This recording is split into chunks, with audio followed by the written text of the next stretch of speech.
Donc C'est parti. nous sommes actuellement en direct et bonjour à tous d'assister à cette nouvelle géo-interview. Très rapidement, avant d'entrer dans le vif du sujet, donc je vais laisser la parole à Julien qui va rappeler les différents moyens que vous avez, en tout cas vous spectateurs, pour interagir avec cette géo-interview. À toi Julien. Très bien. Merci Arnaud et bonjour à tous. Merci à ceux qui nous suivent et merci aussi aux invités d'être présents. Pour vous rappeler rapidement les quelques règles, l'idée est donc une diffusion en live où seuls donc les invités et donc les organisateurs on voit un peu sur le micro. Si vous voulez intervenir, tout se passe donc sur Twitter ou sur Google+. Et également, il y a un canal IRC pour ceux qui se souviennent de comment on l'utilise. Tout a été publié sur la page de l'événement et sur l'article sur GeoTribu. Si vous êtes sur la vidéo, vous savez déjà où elle se trouve, donc j'en rajoute pas plus. Voilà. Très bien. Merci beaucoup. Également, donc pour revenir un peu sur le concept, l'idée c'était de faire parler des gens sur un sujet d'actualité. Pour cela, donc afin de structurer un peu cette géo-interview, nous leur avons soumis un certain nombre de questionnaires, enfin un certain nombre de questions, euh, justement afin que cette interview soit structurée, mais libre à vous d'apporter un peu de spontanéité en posant par vous-même les questions que vous jugeriez pertinentes. Donc ça c'est pour la partie organisation. Pour le déroulement, celle-ci va se dérouler en deux grosses étapes. Une première, donc qui sera un retour d'expérience sur une mission réalisée, enfin sur les missions réalisées par Drone Adventures. Et enfin, une seconde partie qui va être une discussion beaucoup plus générale, donc sur l'usage des drones, notamment avec un regard un peu plus français. En termes d'invités, nous avons la chance en tout cas d'avoir un panel d'experts à nos côtés. Avec donc de ma gauche à ma droite, je vais commencer par Arnaud Deogs et Lorenzo Martelletti, donc de la société Pix4D. Donc c'est la société c'est le logiciel de cette société qui est utilisé pour réaliser les orthophotos ainsi que le modèle numérique de terrain. Donc c'est d'ailleurs l'image qui est derrière eux. Donc lors des différentes missions réalisées par Drone Adventures, nous avons également Adam Klaptoch, donc de Pix4D. Donc c'est Pix4D qui De commercialise, SenseFly, pardon. pardon, excuse-moi, oui, de SenseFly, donc qui commercialise ce drone qui a été utilisé donc, pour prendre les différentes photos, les différentes images aériennes. Nous avons également Frédéric Moine, donc qui était lui directement impliqué également dans l'événement, enfin dans l'aventure Drone Adventures.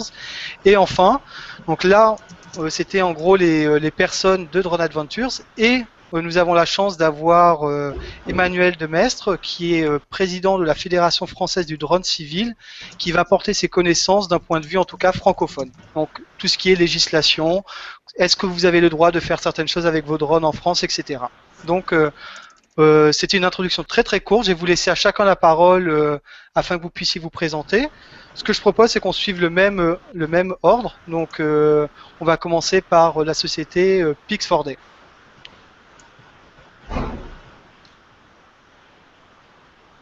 Pix4D, donc on va donc plutôt passer sur SenseFly en attendant que Pix4D nous rejoigne. Oui, alors bonjour, moi je m'appelle Adam Klaptoch, je travaille justement à SenseFly. Juste pour me présenter personnellement, je suis un ingénieur, j'ai fait mes études en partie au Canada et puis en deuxième partie de master et doctorat à l'EPFL à Lausanne en Suisse. Et depuis une année et demie, je travaille chez SenseFly. C'est une entreprise qui, depuis 2009, produit des drones, notamment en première partie des Swinglet Cam et maintenant aussi des EB. C'est le produit phare de l'entreprise. C'est des drones en aile fixe, ultra légers, dans les 700 grammes, qui peuvent voler d'une manière automatique et capturer des images d'une zone d'une manière automatique pour après être processé et fait en carte. En plus de ça, au début de cette année, j'ai aussi fondé une petite association qui s'appelle Drone Adventure. Et Drone Adventure, c'est une association avec le but de promouvoir l'utilisation des drones, surtout dans tout ce qui est conservation humanitaire et culturelle. Ce que je propose, c'est qu'on passe à Frédéric. Oui, tout à fait. Donc moi c'est Frédéric. Donc j'ai travaillé donc comme géomaticien 3 ans à UNOSAT et 3 ans à l'Office international de migration en Haïti après 2010. Et avant de 93 à on va dire à 2005, j'étais un peu dans l'humanitaire et dans le social. Donc j'ai croisé un petit peu en 2010-2011 le chemin de Sensefly après une année un petit peu de recherche du meilleur matériel pour, on va en parler, pour faire la mission en Haïti qu'on développera tout à l'heure. D'accord. Emmanuel. En ce qui me concerne, moi je suis basé à Paris. Bonjour à tout le monde. Je suis dirigeant et cofondateur d'une start-up, d'un opérateur de drone qu'on a monté il y a 1 an qui s'appelle Redbird. Je suis dans les locaux de Redbird et on est une douzaine de personnes. On opère des drones pour l'industrie. En parallèle de ça, et depuis 6 mois, je suis à la tête de la Fédération professionnelle du drone civil, FPDC, qui regroupe en France un peu l'ensemble des acteurs de la filière drone, à savoir les constructeurs d'un côté, les opérateurs de l'autre, et il y a aussi quelques autres acteurs comme des grands donneurs d'ordre, y compris la SNCF, EDF ou GRDF. Voilà. D'accord, très bien. Merci beaucoup. Et nous avons donc Arnaud et Lorenzo qui nous ont rejoints. Oui. On a perdu la belle image, donc c'est dommage. Et nous avons vous, donc c'est pas plus mal. Je vous laisse la parole donc afin de vous présenter et également présenter vos activités. D'accord, donc pour ma part, j'ai un master, donc le master de géomatique qui est présenté à l'école polytechnique de Toulouse, de Mirail. Et je suis arrivé petit à petit dans le domaine de la géomatique et aujourd'hui j'ai la chance de pouvoir travailler auprès de Pixorly, donc comme vous l'avez mentionné, une spin-off de l'EPFL. Je suis vraiment spécialisé dans le traitement des images. J'ai le plaisir de pouvoir travailler avec Lorenzo. So excuse me, I will be speaking in English. No problem for that. Okay, so I have a degree in let's say environmental engineering. A few years ago, I've traveled in several sectors, and then also among these in geophysics, applied geophysics, and surveying. I've been then working in let's say remote sensing with an internship at NASA Ames in the US. And then I moved to Switzerland. Let's say I've been working at the EPFL for a little while, and then I joined Pix3D as an early employee. So when you 4 people in the company, now it's so 2 years passed, and we are about 25 people. I'm managing the sales and the channel distribution for the company, and we are now, let's say, very good position in the UAV market. We are providers of, let's say, possibly the most famous and the best software available for processing aerial images taken. Thank you very much, Lorenzo. Thank you. Donc juste pour vous donner, pour remettre justement un peu dans le contexte, qu'est-ce qui nous a donné l'idée de cette interview sur le thème des drones? Donc effectivement, merci Amazon, puisqu'il y a eu un gros coup de pub d'Amazon, un gros coup de pub qui n'en est pas un, puisqu'à l'heure actuelle, même si techniquement c'est possible, en termes de régulation nous en sommes loin, néanmoins le drone sera certainement l'objet phare de Noël, vous trouverez certainement au pied de votre sapin un quadcoptère ou un octocoptère. D'un autre côté, nous avons également ces machines de guerre, disons-le, donc qui sont utilisées par l'armée. Mais entre les deux, nous avons des drones que nous pouvons utiliser donc à usage civil, donc qui vont être utilisés pour différentes missions pour la société. Et c'est cela que j'ai souhaité mettre en avant, et en particulier une vidéo donc réalisée par Drone Adventures. La première fois que je l'ai vue, honnêtement, j'ai eu les larmes aux yeux parce qu'elle était touchante, c'était humain, il y avait de la technologie, il y avait tout pour moi, et j'étais particulièrement touché.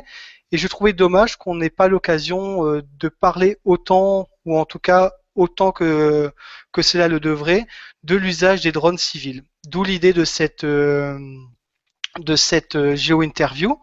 Donc, pour commencer, j'aimerais demander aux différents acteurs qui ont participé à ces missions de Drone Adventures, est-ce que vous pourriez décrire donc l'origine du projet avec un focus un peu plus particulier puisque ça a été au niveau médiatique en tout cas un gros coup de projecteur sur la mission réalisée à Haïti.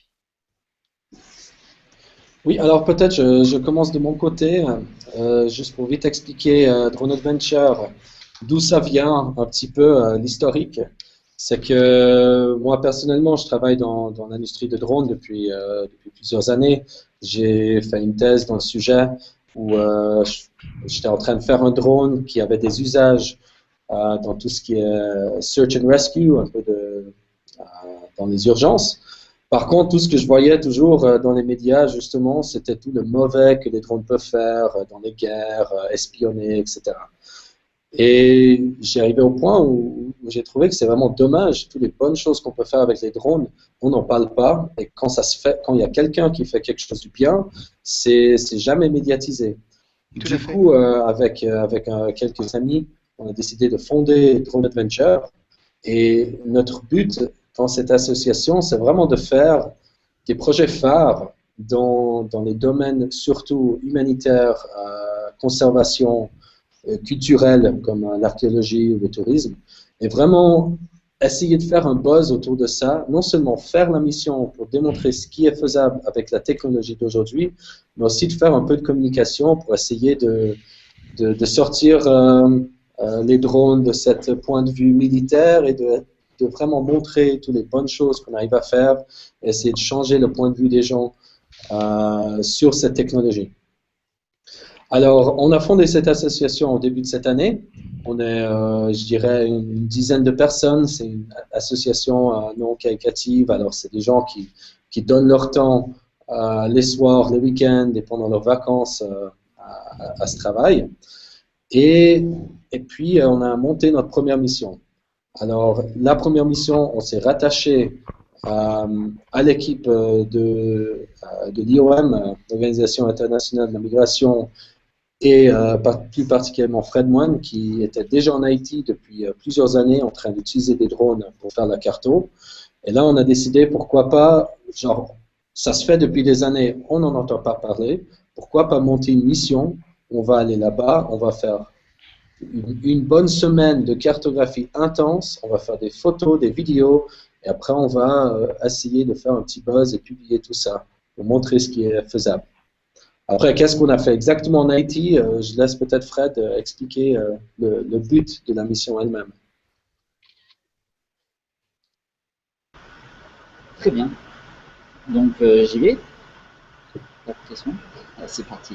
Donc, la mission en Haïti, on avait déjà depuis 2011 donc, fait des images aériennes avec les drones, avec l'Office international de migration, parce qu'on avait besoin donc d'images plus précises et plus récentes, juste avant donc d'aller envoyer les équipes de terrain pour les cartographier, soit pour un recensement, soit pour préparer des travaux de mitigation, mais c'était surtout aussi pour un petit peu améliorer notre méthodologie de travail et récupérer des informations plus rapidement et plus précisément, et mettre en lumière donc des situations comme difficiles, comme dans les bidonvilles ou autres. Donc ça a été très intéressant de travailler donc avec ces images de très bonne résolution, et ça a vraiment facilité le travail.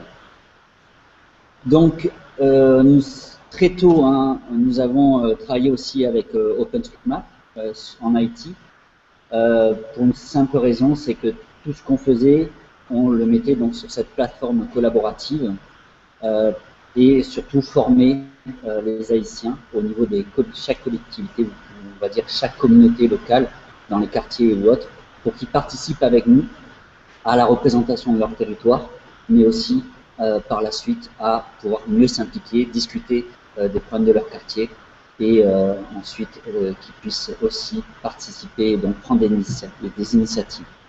Donc on est allé donc choisir une méthodologie et surtout un outil qui nous nous met au plus proche des réalités de terrain.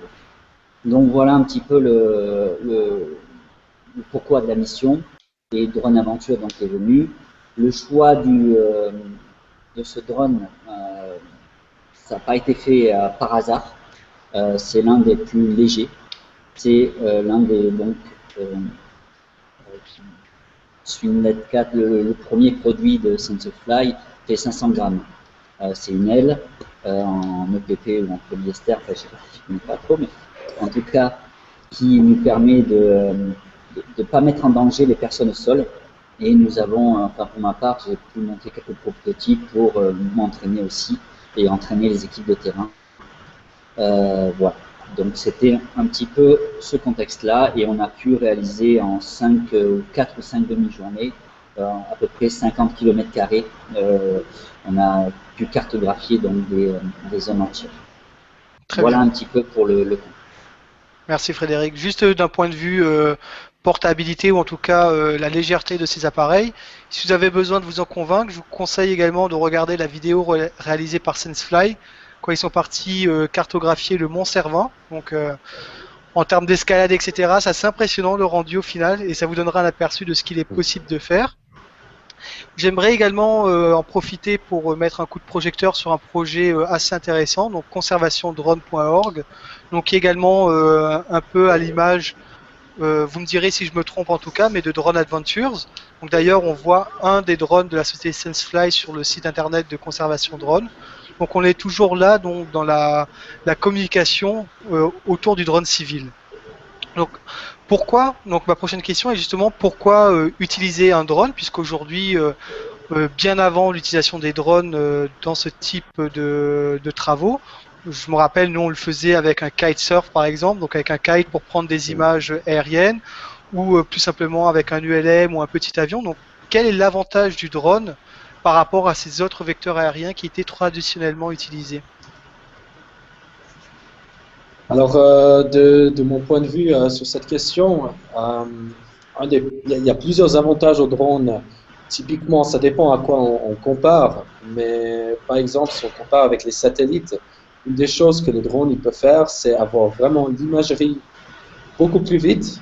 On peut faire l'imagerie à la minute, entre le temps qu'on décide qu'on veut faire une carte et le temps qu'on a la carte en la main se compte en quelques heures. On peut avoir une meilleure résolution et on peut vraiment se trouver dans le terrain et vraiment avoir ces images très très rapidement. Après, si on compare avec des autres technologies, des kites ou ce type de choses, ou des blimps, les drones, plus particulièrement les avions et peut-être les hélicoptères, ils ont l'avantage d'avoir de l'intelligence embarquée, d'être contrôlés d'une manière automatique. Du coup, on arrive à vraiment avoir exactement les photos qu'on veut. On arrive d'une manière très efficace de couvrir des grandes zones et de prendre juste assez de photos pour avoir la zone cartographiée qui nous intéresse. Il y a aussi la question de facilité d'utilisation. Il faut pas les drones, contrairement à même un avion télécommandé qui a une caméra dessus. Cette différence d'intelligence peut dire que n'importe qui peut l'utiliser. Il ne faut pas savoir piloter, il ne faut pas avoir de l'expérience ou beaucoup d'expérience dans ça. Les drones se volent eux-mêmes.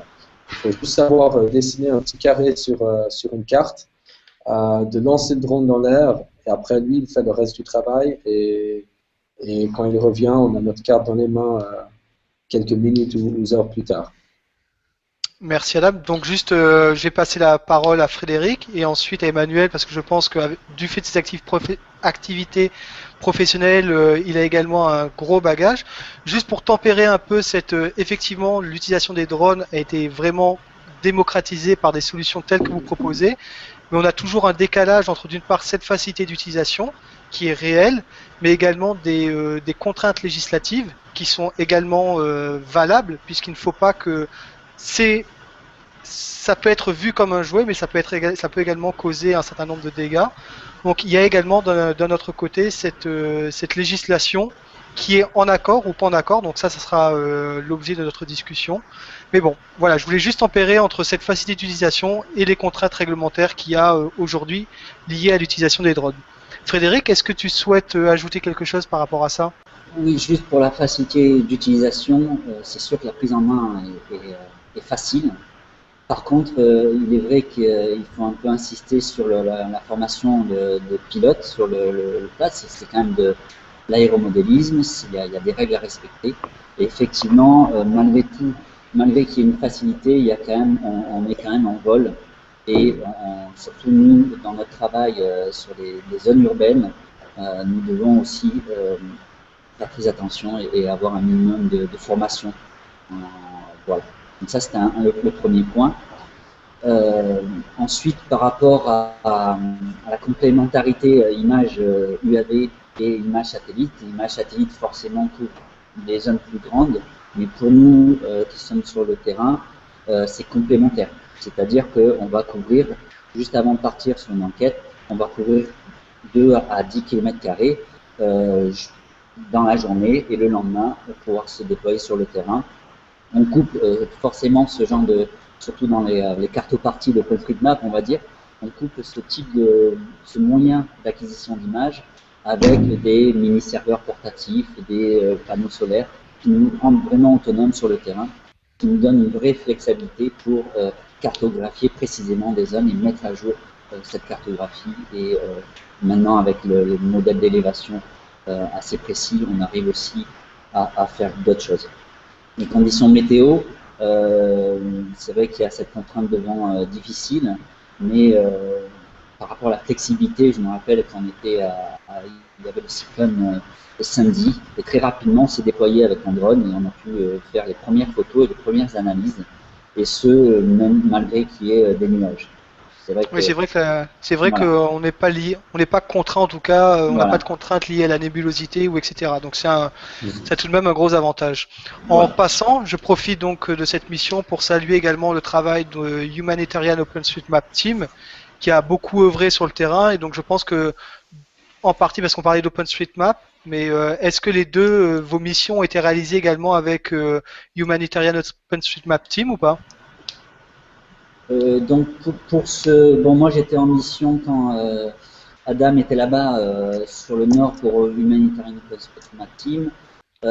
Pour cette mission, non. Nous sommes passés par OpenStreetMap France qui nous a mis donc leur serveur à disposition, et Jean-Guilhem qui a mis les photos parce qu'on a pu mettre ces images sur des serveurs pour servir les images au plus grand nombre et pouvoir faire des cartographies, mais aussi des cartographies participatives. Voilà, donc ça, on a fait avec IOM, Drone Aventure, OpenStreetMap. En tout cas, quoi qu'il en soit, merci beaucoup à OpenStreetMap France d'un côté et l'OpenStreetMap, le côté humanitaire, pour les travaux qu'ils ont pu réaliser. Emmanuel, je pense que du fait, on a beaucoup parlé de l'utilisation des drones dans des pays où la législation est peut-être encore un peu plus souple à ce niveau-là. En France, l'utilisation des drones est beaucoup plus réglementée. Est-ce que cette simplicité d'utilisation va de pair avec une simplicité au niveau de la loi? En France, la réglementation elle date d'avril 2012. Il faut savoir que depuis avril 2012, il s'est créé environ 350 sociétés opérateurs de drones. C'est assez considérable. Elles opèrent essentiellement en France, un petit peu à l'étranger, mais c'est essentiellement en France. Et ces sociétés utilisent environ 600 drones enregistrés par la DGAC. C'est des drones de tout type, hein. On retrouve des multicoptères, on retrouve des ailes volantes et même des ballons, parce que réglementairement, un drone est considéré comme un ballon. Ce que je dirais des contraintes législatives, c'est que, et la réglementation française en général, c'est vrai, la réglementation c'est une contrainte, mais il faut savoir qu'aujourd'hui, l'industrie considère la réglementation DGAC en France comme assez satisfaisante, parce que globalement, elle autorise de pouvoir opérer à peu près partout, sauf une grosse contrainte qui est le survol des zones peuplées, qui est interdit en France, sauf une exception où vous allez garder le drone en vue de l'opérateur, c'est-à-dire à moins de 100 mètres du pilote, et avec l'interdiction de survol de personnes qui ne font pas partie de l'expérimentation ou de la mission. Voilà. en termes de facilité d'utilisation par rapport à cette réglementation, moi je dirais que les drones c'est à la fois très facile à utiliser, mais pas toujours. On a cité le Swinglet et surtout le eBee de Sensefly. Ça c'est vrai que ce sont des drones extrêmement simples d'utilisation qui sont vraiment designés pour allier à la fois l'efficacité et la simplicité. Il y a d'autres drones comme des multicoptères, on pense au micro-drone de la société Microdrone, on pense au DT-18 de la société Delertec dans lequel Parrot a investi, qui sont des drones plus complexes à utiliser, mais qui vont pouvoir faire des missions pour lesquelles le eBee n'est pas forcément adapté. Je pense notamment au vol hors vue. La France, c'est un des rares, très rares, voire si ce n'est le seul pays au monde à avoir autorisé le vol de drones hors de la vue de l'opérateur sur des longues distances. Donc ça nécessite des drones assez particuliers parce que il y a des contraintes de lien radio, il y a des contraintes d'espace aérien, etc. Voilà. Je ne sais pas si ça répond à vos questions, mais évidemment, je pourrais préciser. Tout à fait. De toute façon, on aura l'occasion effectivement d'en parler un peu plus longuement dans la deuxième partie, puisqu'il y a différents scénarios qui ont été mis en place en fonction du type de drone, etc. On l'abordera, on se focalise vraiment pour le moment sur Drone Adventures. Mais merci beaucoup. Arnaud, Lorenzo, souhaitez-vous ajouter quelque chose par rapport à ce qui a été déjà dit? Je pense qu'on a fait pas mal le tour de la question concernant la différence entre la facilité d'utilisation de certains drones et les réglementations. Je pense qu'on interviendra un petit peu plus tard dans l'interview concernant le process et aussi l'importance d'une connaissance de base avant d'aller sur le terrain. D'accord. Notamment de planification de vol et de qualité des données acquises par les drones qui vont résulter en fait les résultats offerts par notre type de software. Lorenzo, do you want to add something to this? Well, just that we are basically in the middle of the market, and we are talking to a lot of customers worldwide, and basically we can see that in many countries, let's say the market is starting to, it's waiting actually for regulation. So this is true for US, for instance, also in Italy, the regulation is going to be ready hopefully by the end of this year. And we can clearly see that people that contact us interested in software and also in drones are just waiting for making an investment. So professional, they consider this as a risk, and they are really thinking carefully about the regulation before going into the business. Très bien, donc juste pour s'il y a des personnes non anglophones qui nous suivent, ce que disait Lorenzo, c'est qu'aujourd'hui effectivement on est à la fois dans un marché qui va exploser très prochainement, qu'il est déjà aujourd'hui, et beaucoup de pays aujourd'hui ne bénéficient pas donc de cette législation qui permettrait donc l'utilisation des drones. Donc on est vraiment au début de ce marché et qu'ils ont été contactés déjà par de nombreuses entreprises pour avoir plus d'informations sur l'utilisation des drones. Très rapidement, puisqu'on en a déjà potentiellement parlé dans la question numéro 3. Arnaud, oui. Peut-être avant de continuer, j'ai deux questions via le canal IRC ou des remarques. Donc j'en fais part histoire de garder un peu d'interactivité. C'est pas forcément tourné vers quelqu'un en particulier, donc je la livre comme ça. Il est probable bon, le pseudo n'est pas très verbeux, on va dire. Je cite, il est probable que les autorisations de vol dans ces contextes ne doivent pas être faciles à obtenir. Est-ce que le fait d'être sous l'égide de l'OIM a franchement facilité l'obtention des autorisations? Fred, tu peux répondre celle-là? Oui, je veux bien. Oui. Donc les autorisations, c'est avec l'Office national de l'aviation civile. Donc ça a mis un an, effectivement, parce qu'il y avait besoin d'expliquer. Au sein de l'IOM aussi, il fallait faire un travail de fond, parce qu'ils n'avaient pas l'habitude. On a mis quand même, enfin j'ai mis plutôt un an pour faire comprendre l'utilité et la non-dangerosité de ce type de matériel. Donc on a fait pas mal de tests en amont. Et donc voilà, donc ça... IOM, est-ce que ça a facilité Oui, on a ouvert une voie et une réflexion, c'est certainement, mais je pense que c'est aussi du fait de la situation que ça s'est passé comme ça aussi en Haïti. Très bien. Une autre question. de Emmanuel qui dit donc la question précédente était de Vianney, voilà j'ai obtenu un prénom. La question d'Emmanuel est la suivante: le tout automatisé est-il la solution? Les compétences humaines en pilotage ne doivent-elles pas être la priorité? Pardon, excusez-moi. Je n'ai pas totalement compris la question. Si la question est de savoir si le tout automatisé, en fait, en termes de comment, je pense que la question va vers mettre en question si en fait c'est pas plutôt les compétences humaines en termes de pilotage qui devraient être sur la priorité plutôt que juste l'automatisation du vol du drone par rapport aux capacités de vol, etc. Bon, c'est vrai que personnellement, si ça me paraît toujours, on n'a pas parlé de drone indépendant, il y a toujours un pilote, non? Alors, moi étant roboticien, je dirais non, pas du tout. Personnellement. Surtout, moi, par exemple, je suis vraiment un mauvais pilote. Et je peux dire que dans beaucoup de cas, par exemple à SenseFly, dans beaucoup de cas où on a eu peut-être des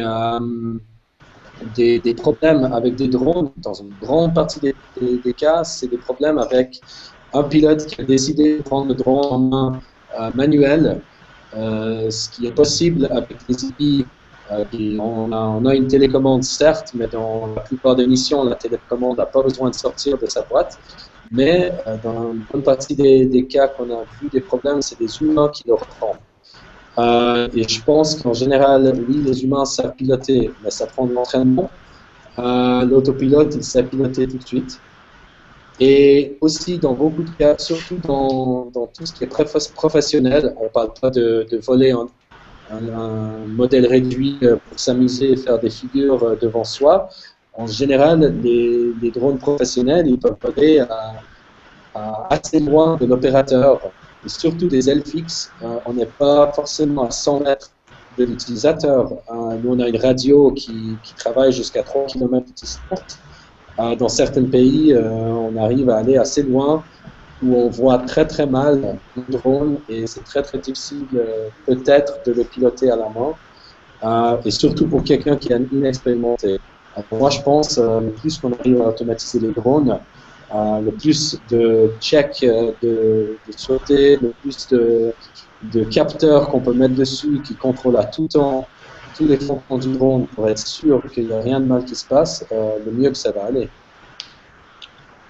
Très bien. Bon, encore une petite question sur Twitter, mais je pense que je vais laisser attendre. Arnaud, je te redonne la main puisqu'on peut laisser avancer. Je pense qu'on y viendra, on pourra la relancer plus tard.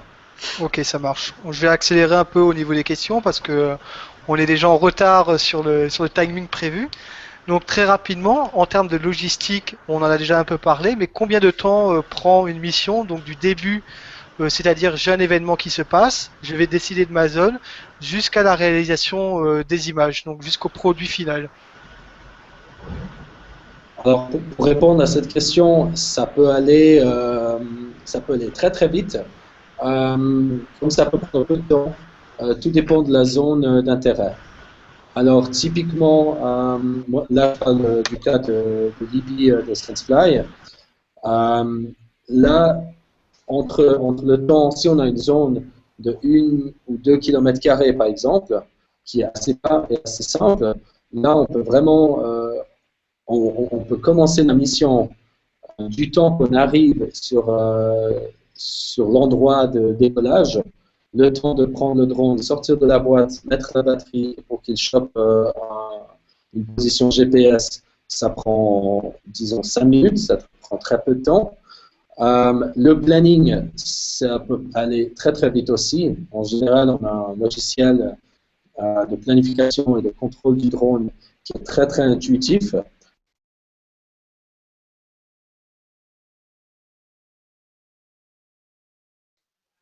Je crois qu'on a Annie Alors, a coupé Annie, sans faire exprès Annie le a son dû de faire un Adam. mauvais clic. Alors, il faudrait que. Voilà. Vous m'entendez, Voilà. vous Adam, tu m'entendez es maintenant? revenu. Voilà, Quelqu'un m'a attention coupé. au bouton. Donc, C'est pas trop, il faut juste me dire. Désolé, Adam. non, c'est Ouais. une mauvaise manip de la part d'Annie. Rien de grave. Alors, j'essaie d'accélérer quand même. Non, c'était pas un message subliminal, vas-y.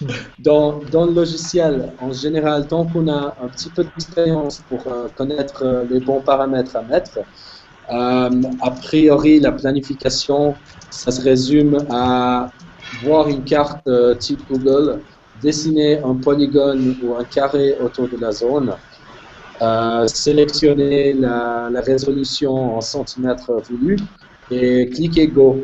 Et après le drone, il y a toute la planification du vol qui se fait tout seul et qui se charge sur le drone par radio aussi. Après, mettre dans l'air, vous pouvez voir toutes les vidéos sur notre site web, c'est assez simple. On prend le drone, on secoue 3 fois, ça c'est un signe pour allumer le moteur, on le lance dans l'air et après tout le reste, ça se fait automatiquement. Le drone vole, il prend ses photos, il gère sa batterie, il gère le vol, il vient, il atterrit, tout automatiquement. Et après, c'est une question de prendre les photos, copier sur un ordinateur et faire le processing. Alors là, peut-être Pix4D peut me dire 2-3 mots sur le temps nécessaire de faire le processing pour sortir une carte et des modèles d'élévation.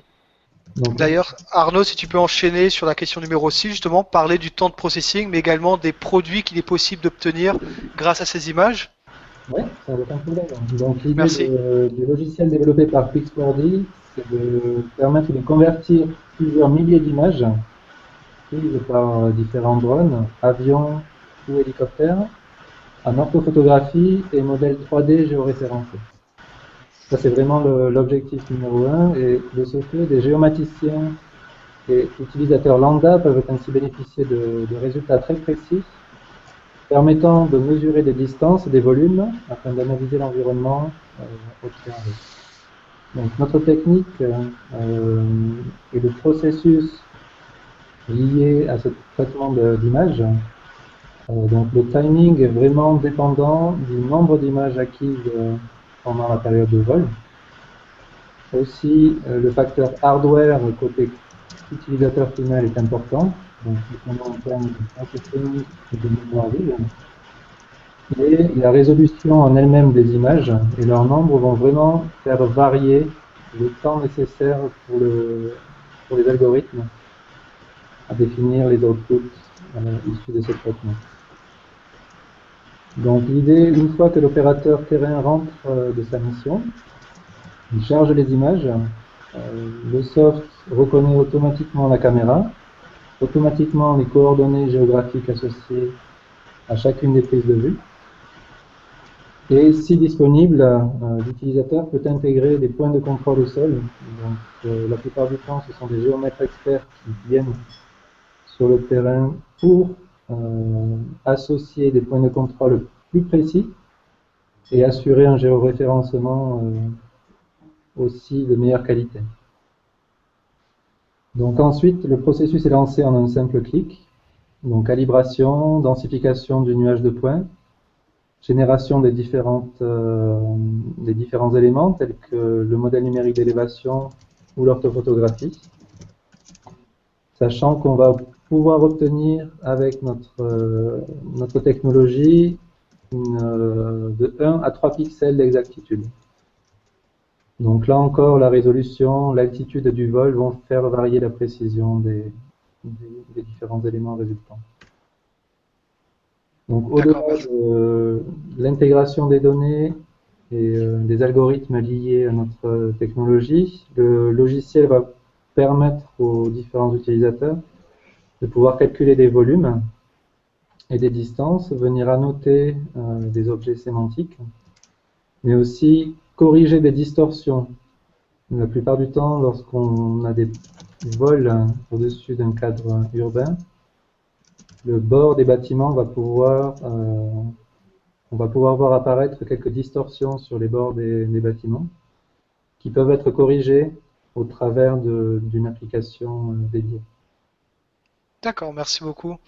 Justement, nous avons eu donc le discours des deux sociétés, donc qui est forcément positif. Frédéric, est-ce que j'aimerais avoir ton avis maintenant sur, tu l'as utilisé sur le terrain. Est-ce que tu as remarqué aussi cette qualité du rendu et cette facilité d'utilisation? Est-ce que ça a été le cas? Sur les logiciels oui, ils ont fait beaucoup de progrès en photogrammétrie, ça c'est évident, les algorithmes sont de plus en plus affinés. Mais il reste encore des choses à faire. Il faut se rappeler aussi que ce soit le LD ou le Smoothlet, ça embarque des petites caméras qu'on trouve dans le commerce, hein, c'est un Canon. Donc on a quand même pas mal de travail, surtout pour Pix4D, à améliorer, surtout sur les modèles d'élévation aussi. Donc, mais bon, ils s'attellent. Je pense qu'ils ont fait beaucoup de progrès depuis que je les suis, c'est-à-dire depuis 2010. Ce sont deux sociétés, en fait, on les a choisies aussi par leur dynamisme et leur réactivité. C'est pas pour rien qu'on travaille avec eux, parce que tous les problèmes qu'on a, c'est résolu assez rapidement. Donc ça, c'est vraiment intéressant, surtout quand on découvre une activité et qu'on a des problèmes, surtout dans le rendu. Pour l'instant, effectivement, il y a encore à améliorer les modèles d'élévation, mais c'est surtout comment on prend les photos aussi de notre côté qui jouent. Et ensuite, si on prend des points d'élévation ou des points au sol plutôt. Voilà. Donc ça, c'est un travail en commun. Je veux dire, c'est une activité qui débute. C'est une grosse opportunité, je trouve. Donc, on continue à travailler. Je sais que Pix4D le fait chaque fois qu'on fait des retours. Mais globalement, ça marche très bien. Surtout pour les images, le mosaïquage. C'est assez rapide, c'est assez bluffant. Voilà. Merci Frédéric. Donc, Adam, tu voulais ajouter quelque chose? Oh. Voilà, j'ai un micro maintenant. Juste pour rajouter un peu au niveau d'un niveau pratique de vitesse de travail, en général, basé sur l'expérience en IT et ailleurs, pour le temps de processing, normalement, déjà sur le terrain, il y a des versions rapides du software où on peut tout de suite mettre les photos dedans, attendre peut-être une dizaine de minutes, une quinzaine de minutes de processing sur le portable qu'on a avec nous, et ça nous sort déjà un rapport qui nous dit la qualité environ des images qu'on a prises et s'il y a des zones qui manquent de qualité qu'il faudrait survoler. Alors c'est peut-être pas haute résolution, mais on peut déjà voir sur le terrain si on a couvert toute la zone qui nous intéresse. Et après, en rentrant après une petite journée de mapping, normalement, si on a un ordinateur plus ou moins assez puissant, tout ce qu'on a fait dans la journée, on peut avoir un résultat déjà le prochain matin pour pouvoir travailler avec. Donc ça, c'est une partie très importante que vient de soulever Adam à ce sujet. Le fait d'avoir la possibilité de contrôler in situ la qualité du travail effectué permet donc à l'opérateur de terrain de rentrer au bureau de façon plus sereine. Voilà. Sans devoir retourner le jour après, par exemple. Voilà.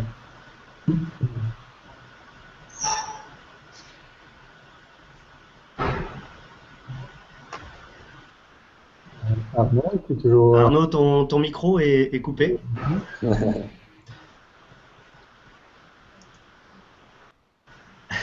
Le modérateur nous a lâchés, messieurs. Sans modération, le débat va s'enflammer. Ouais.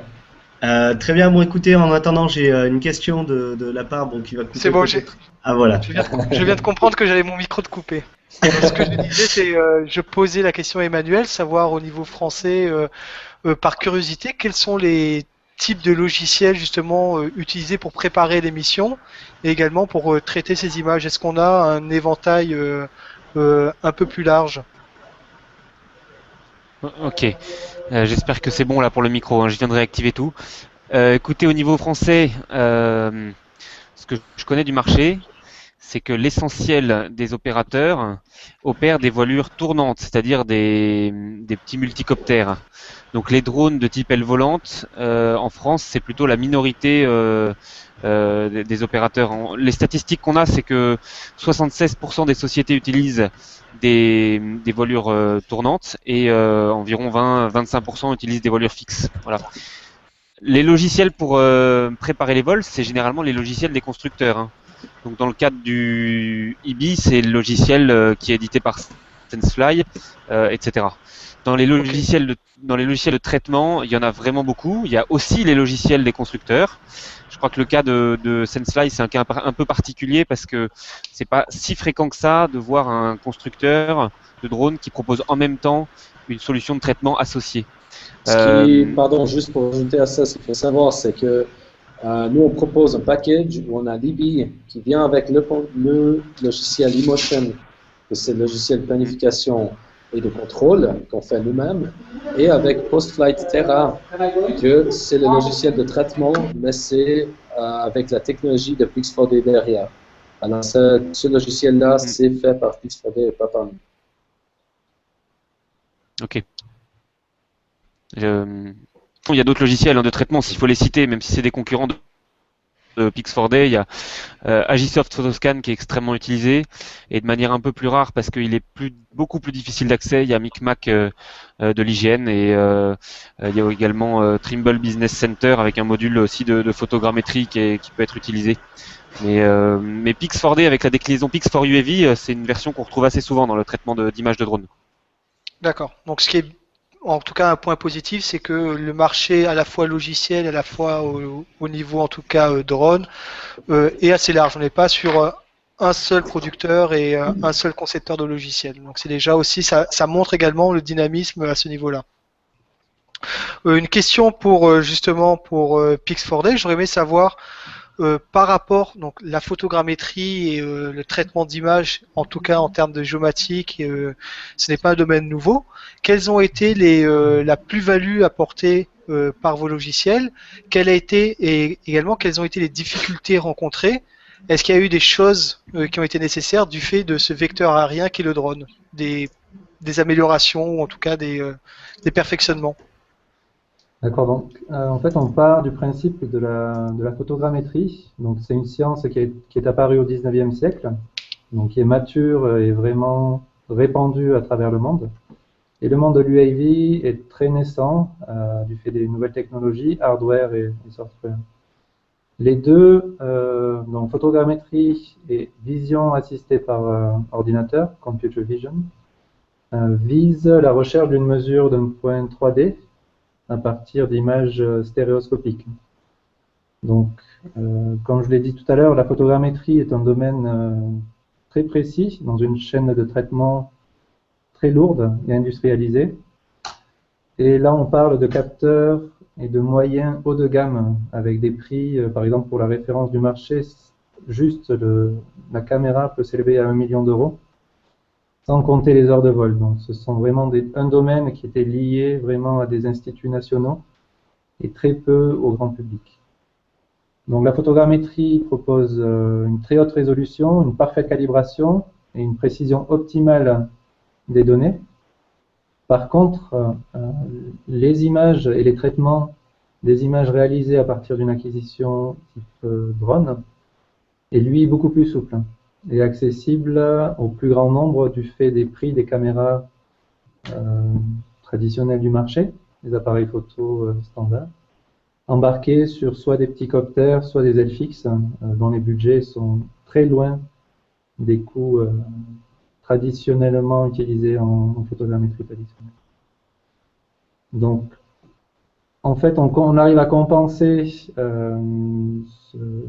cette qualité-là un petit peu plus faible des capteurs et des différentes images par le nombre, par une information beaucoup plus dense, avec des plans de vol plus serrés. Malgré le fait de ne pas avoir de coordonnées GPS ou de mauvaises orientations relatives par rapport aux caméras, on arrive à obtenir des images orthomosaïques et des modèles 3D grâce justement à une multitude un petit peu plus importante des données. Donc, en fait, c'est vraiment rendu possible grâce à un chevauchement beaucoup plus important, tandis que la photogrammétrie plus traditionnelle, elle, tente de produire la meilleure cartographie possible avec un nombre minimal de photos, mais avec des moyens et des équipements beaucoup plus haut de gamme. Donc, une petite note pour terminer, c'est que la technique utilisée par les logiciels tels que Pix4D Mapper permet vraiment de traiter des images provenant de drones, mais aussi d'avions ou d'hélicoptères, sachant que l'inverse est lui beaucoup plus difficile.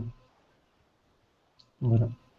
Ok, merci beaucoup. Lorenzo, do you want to add No, no, something no, to it's this okay. answer? It's okay. No, That's all right? no. Okay. Do not hesitate. If you want to add something, just Sure. ok. Alors du coup, j'ai perdu mon ordre des questions. Là, ça va être une question un peu plus relative au domaine français en tout cas. Puisque c'est vrai qu'aujourd'hui, on a beaucoup parlé des missions réalisées en Haïti, en tout cas des missions hors France par Drone Adventures. J'aurais aimé savoir, Emmanuel, est-ce que tu as déjà eu connaissance d'utilisation, en tout cas, de ce type de technologie, l'utilisation des drones, pour de la cartographie d'urgence, ou en tout cas pour des utilisations civiles de manière générale? Ok. Alors pour les applications civiles de manière générale, c'est clair et net, hein. Je vais écarter tout de suite les applications médias, loisirs, événementiels, prise de vue, qui même s'ils constituent ça constitue la majorité des opérateurs. Aujourd'hui, c'est un marché qu'on peut qualifier de relativement simple et assez mature.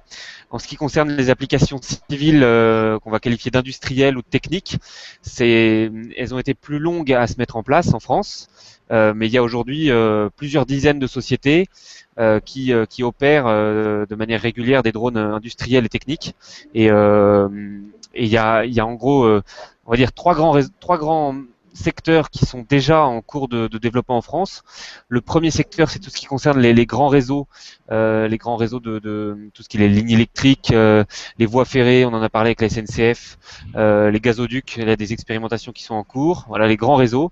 Le deuxième secteur qui est assez mature, c'est tout ce qui concerne la construction et le BTP. Et aussi le secteur des mines et des carrières. Ça, c'est des choses dans lesquelles on voit déjà des opérateurs opérer des drones civils en France, et on voit aussi des constructeurs. Sensefly en fait partie, mais il y en a plusieurs autres proposer des drones pour ces applications-là. Et puis le troisième secteur d'application très intéressant, dans lequel il y a aussi une grande partie de géomatique qui intervient, c'est le secteur de l'agriculture, avec plusieurs sociétés, une en particulier qui s'appelle Erinov, qui propose des applications civiles des drones pour l'agriculture de précision. Et ensuite, pour répondre au dernier point qui est la cartographie d'urgence, à ma connaissance, ça n'a pas été mis en œuvre tant que ça en France. Il y a eu des grandes images qui ont été tournées avec Lourdes, dans le sud-ouest, sous les eaux, avec un drone de BFM TV, mais c'était des images de médias, c'était pas des images techniques. Et il y a quand même un deuxième exemple intéressant, c'est que lors de ces grandes inondations qui ont eu lieu en juillet 2013, l'IGN a voulu justement appeler des drones pour faire de la cartographie d'urgence et en gros prendre le point de limite des inondations pour faire des plans de prévention de crues. Ça n'a pas été possible pour des aspects en partie de réglementation, parce que qui dit inondation de zones peuplées, c'est les zones qui posent problème, et c'est pas possible d'avoir des autorisations d'opération de drones en urgence au-dessus de zones peuplées. Donc le projet hygiène d'inondation n'a pas pu être mené, quoi. Voilà un exemple type.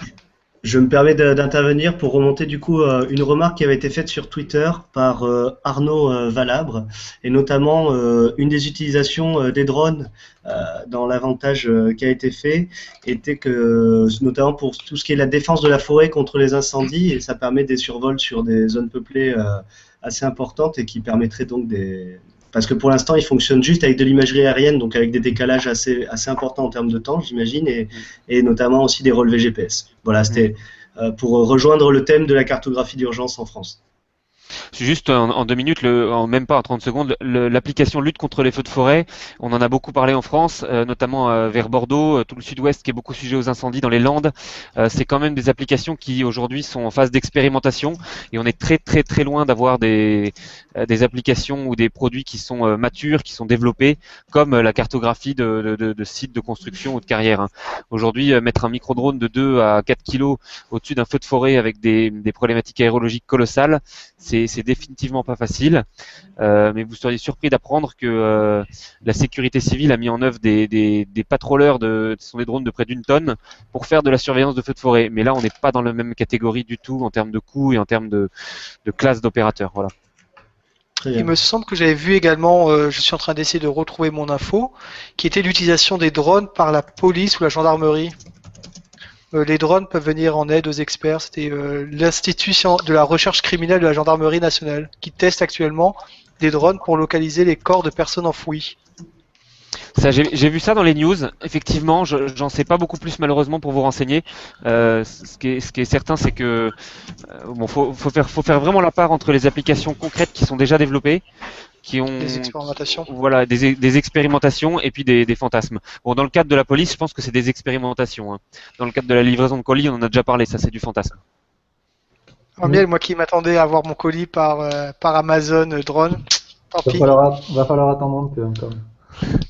Et nous, de notre côté, pour rebondir un petit peu sur ce sujet, on a des contacts avec des clients qui utilisent nos technologies dans le cadre des expertises autour des scènes de crime, des scènes d'accident ou de prise d'otage.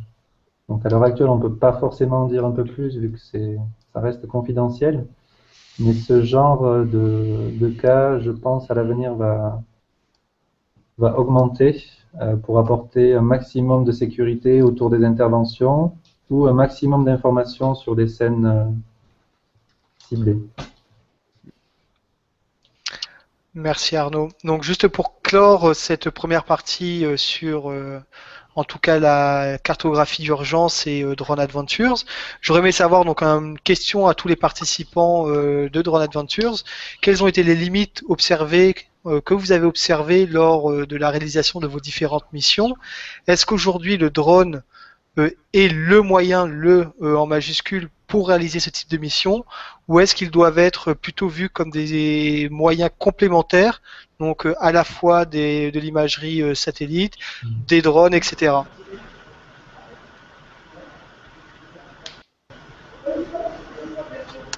Frédéric, tu veux commencer? Ouais.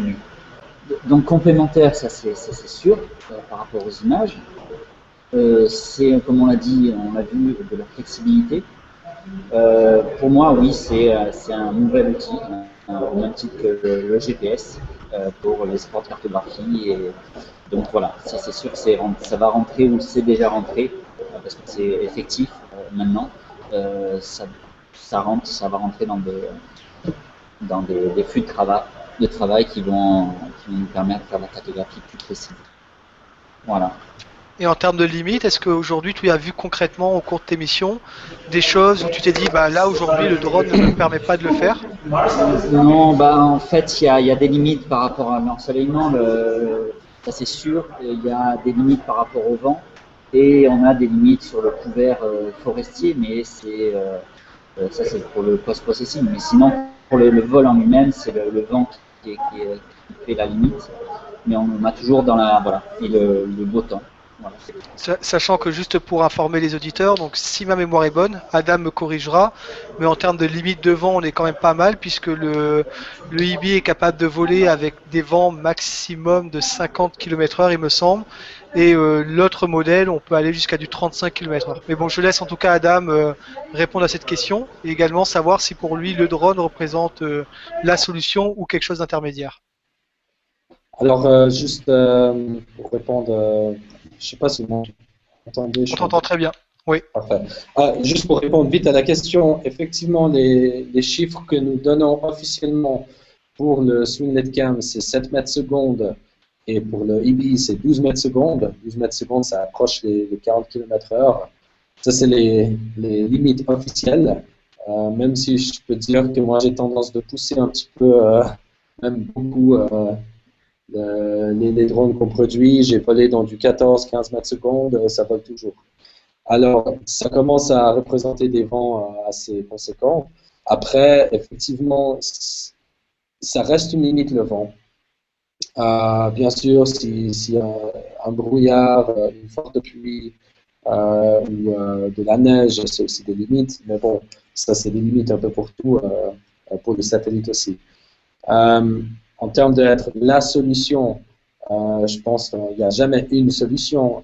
Tout dépend un petit peu de ce qu'on veut. C'est très complémentaire au satellite, comme a été dit avant. Les satellites, c'est bien pour des très grandes surfaces qu'on n'arrive pas très bien à faire avec un drone, même plusieurs. Les drones sont bien pour l'imagerie très vite, pour des zones un peu plus petites. Et même dans les drones, il faut savoir, il n'y a pas une solution non plus. Effectivement, si on veut une zone très très très petite, en très très haute résolution, peut-être Dans des cas comme ça, c'est plus pratique d'avoir un quadricoptère ou un type de drone. Alors, c'est pas la solution, mais je trouve que c'est une des très bonnes solutions. C'est certainement un outil qui va de plus en plus faire de plus en plus partie des outils utilisés par des gens dans l'urgence pour avoir une belle vue, pour faire des cartes, pour faire des modèles 3D. Une limite, je ne vais pas appeler ça une limite parce que c'est pas encore une limite. Si on est vraiment dans l'urgence, on a besoin d'une carto tout de suite et pas dans quelques heures ou pas le jour après. Ça, c'est quelque chose qu'avec la technologie actuelle que nous avons dans les mains, c'est pas toujours encore possible. Mais ça, je crois que c'est juste une question de temps. D'ailleurs, nous, on travaille beaucoup dessus. Je suis sûr que Christophe travaille aussi beaucoup dessus. Je ne serais pas surpris si dans les quelques mois ou années qui viennent, on aura des systèmes qu'on peut vraiment lancer dans l'air et avoir l'imagerie en live, du stitching en live, des cartes, des modèles, tout en live et d'une manière tellement facile que les secouristes peuvent utiliser directement ces informations et agir directement sur ces informations. Alors ça, c'est pour moi juste une question de temps. Alors, pour info, ça existe déjà. Hein. Ça existe déjà pour le drone DT-18 de Delertec qui fait du stitching en live et qui renvoie les informations vers une application Sol en direct. Hein. Donc et qui peut partir jusqu'à, on va dire, 10 à 15 km environ maximum. Ben voilà, alors ça existe déjà, ça va être de plus en plus répandu.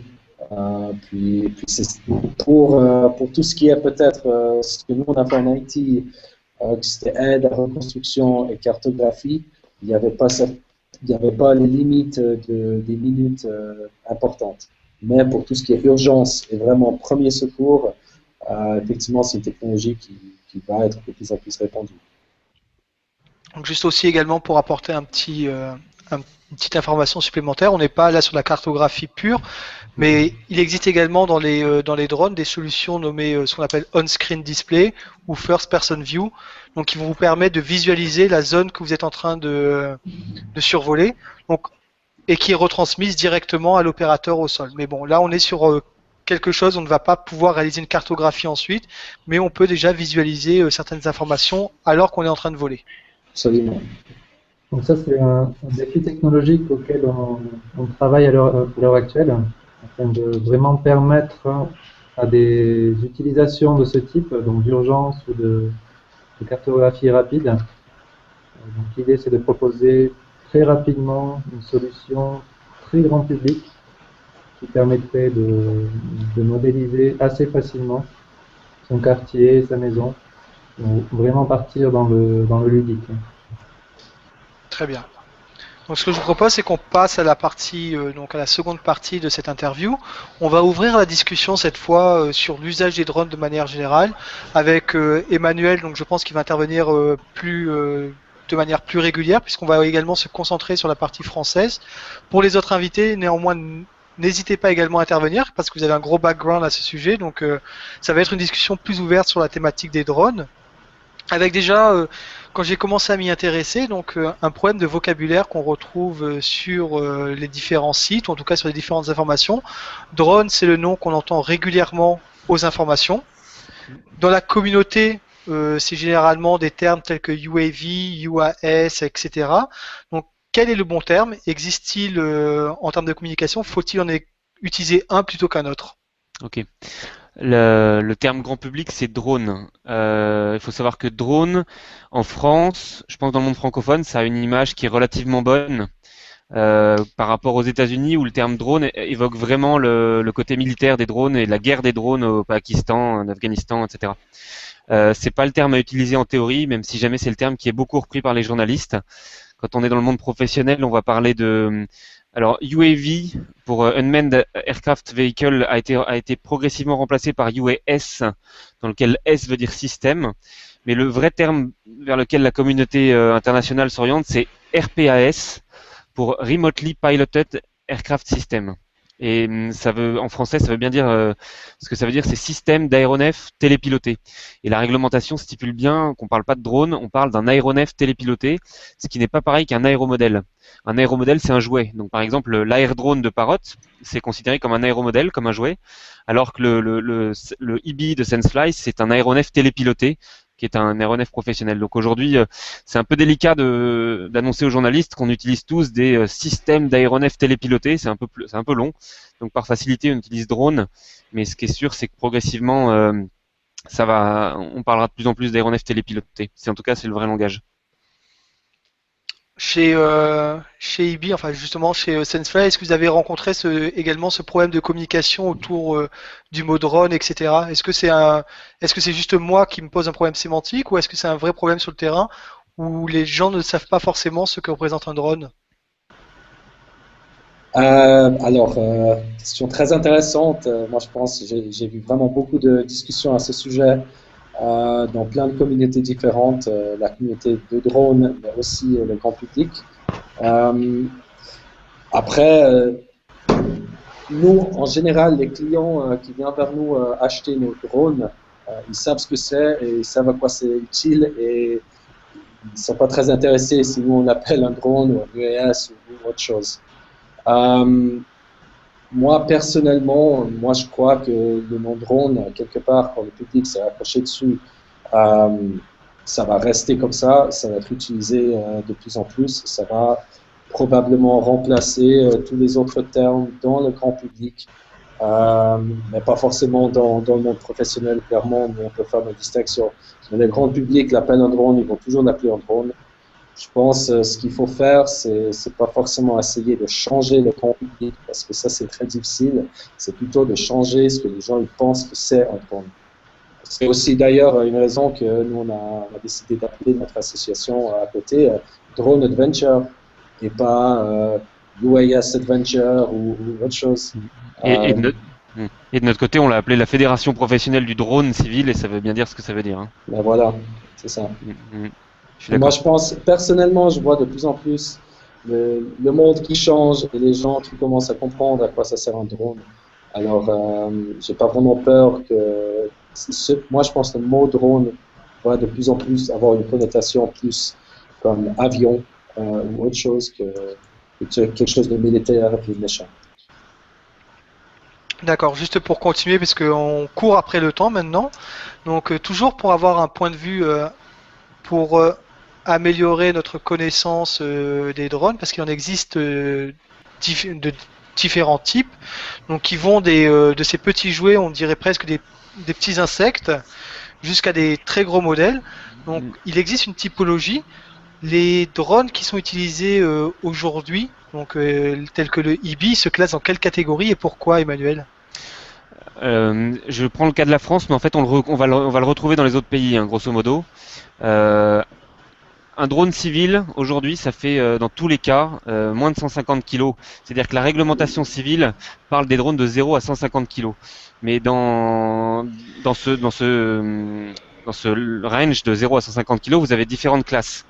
Et en fait, ces classes correspondent à des lettres. Alors ça, c'est la classe C, D, E, F. Oubliez les lettres, mais les seuils, c'est les suivants. Il y a des drones qui vont de 0 à 2 kg, de 2 à 4, de 4 à 25 et de 25 à 150. Aujourd'hui, 95% du marché, c'est la classe de 0 à 25 kg. Et au sein même de cette classe de 0 à 25 kg, la classe la plus importante, c'est la classe de 0 à 2 ou de 0 à 4 kg, on va dire. Et c'est la classe dans laquelle se situe le IBI de Sensefly. Donc quand on est dans ces zones-là de 0 à 25 kg, on parle de mini-drone ou de micro-drone. Et quand on passe dans les classes nettement supérieures, au-dessus de 150 kg, ça sera des drones HAL ou MAL, c'est-à-dire des drones militaires. Très bien, merci Emmanuel. Donc je passerai sur la question 13, puisqu'on on l'a déjà abordé en tout cas pendant la première partie de l'interview. Donc on va commencer à parler d'un domaine, je dirais pas plus sensible, mais en tout cas qui est en cours de discussion et en cours de formalisation, en tout cas en France, c'est la question du drone d'un point de vue juridique. Est-ce que Emmanuel, est-ce que tu pourrais nous faire déjà un état des lieux un peu de ce qu'il en est aujourd'hui, sachant que la France, tu l'as déjà signalé et c'est vrai, est précurseur dans ce domaine, à la fois en France, mais au niveau européen, puisque le droit européen prévaut sur le droit français.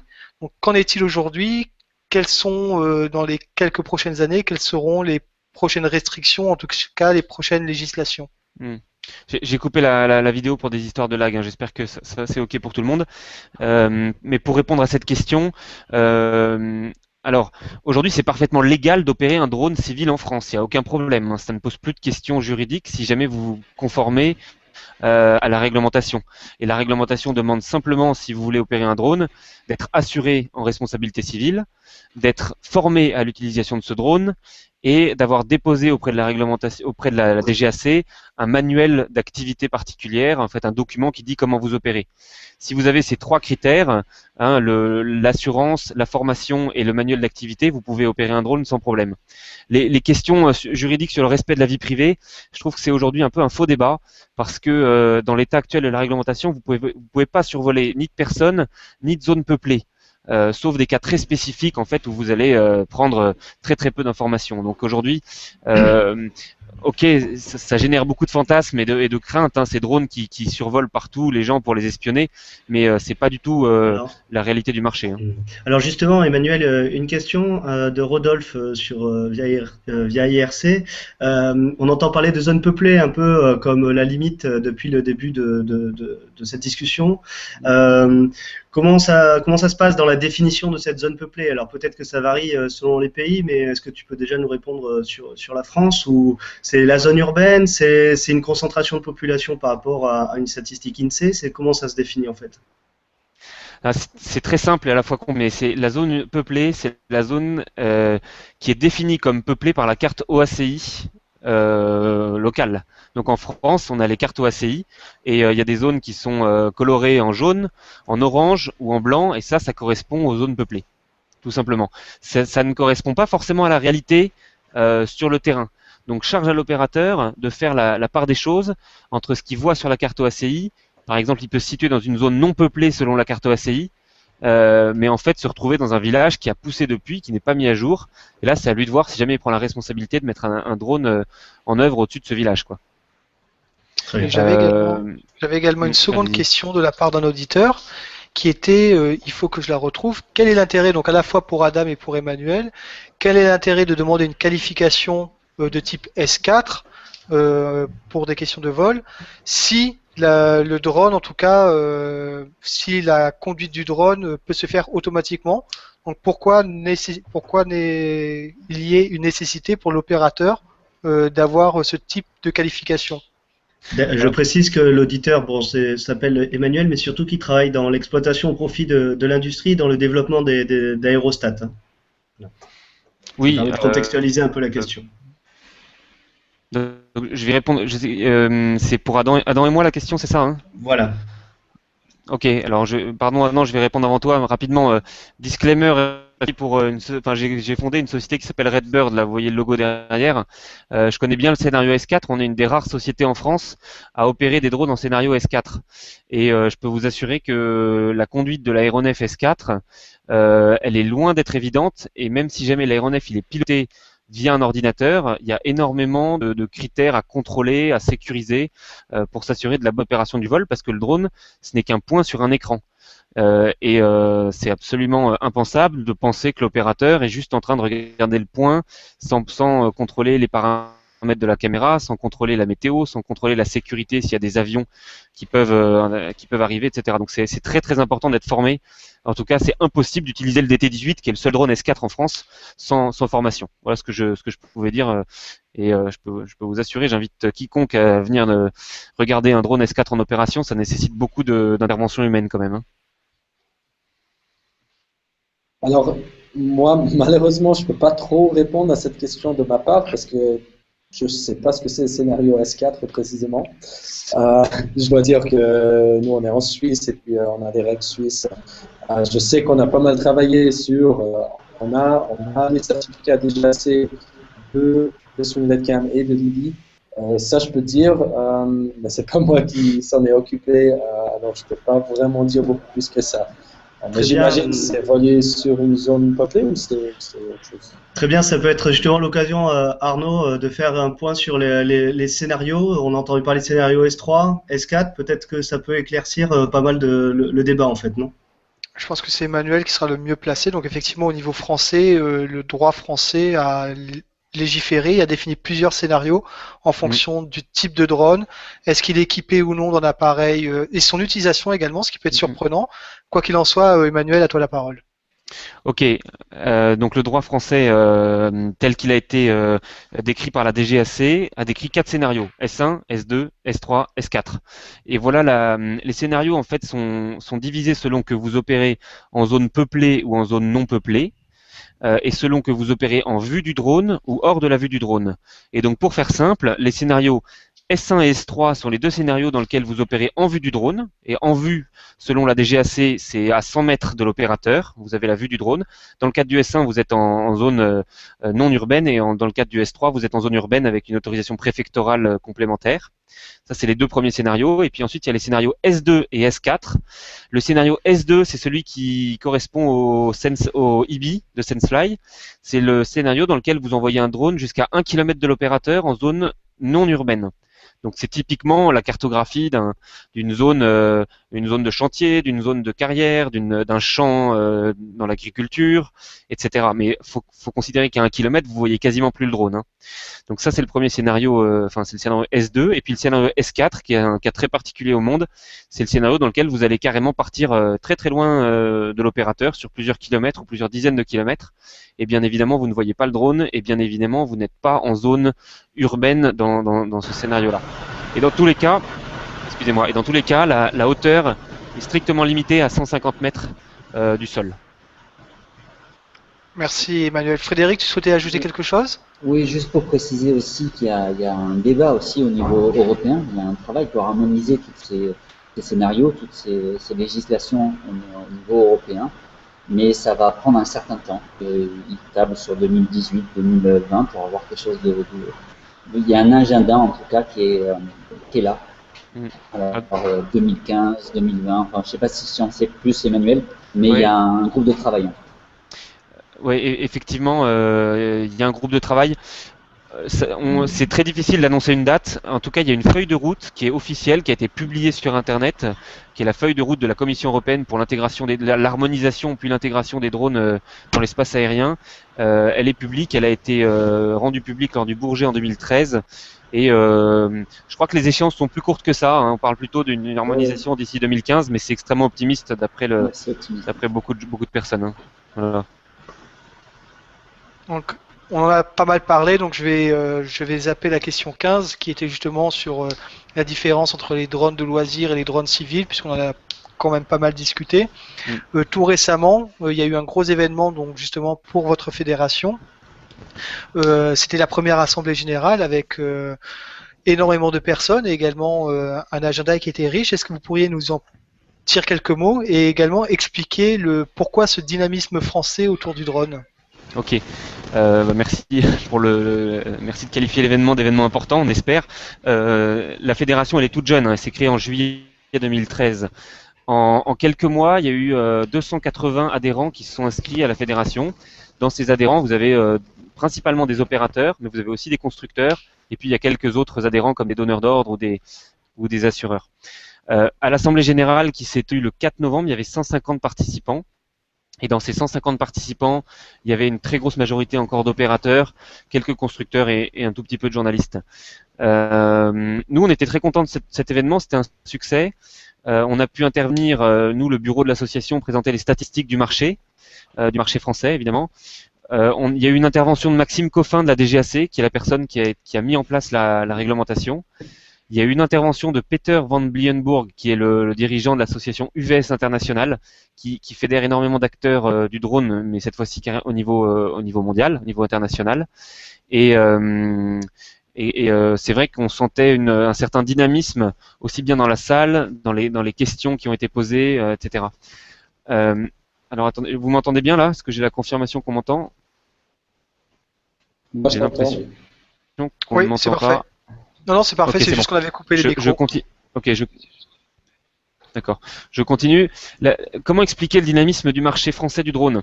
Ça, c'est une excellente question que je me pose assez souvent parce que c'est pas tenable d'avoir un marché dans lequel il y a 350 sociétés comme ça qui sont des petites sociétés qui font en moyenne 3-4 personnes qui ont en moyenne 2 drones. Ça va se structurer. Moi, je vois plusieurs raisons. La première raison, c'est que en France, on a une bonne image du drone et c'est en particulier à cause de la société Parrot qui a énormément marketé, vendu, commercialisé l'Air Drone, un drone, un jouet, qui s'est vendu à 500 000 exemplaires.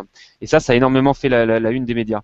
Le deuxième point, c'est que les médias, généralistes comme spécialistes, ont un très fort engouement envers le drone et en parlent énormément.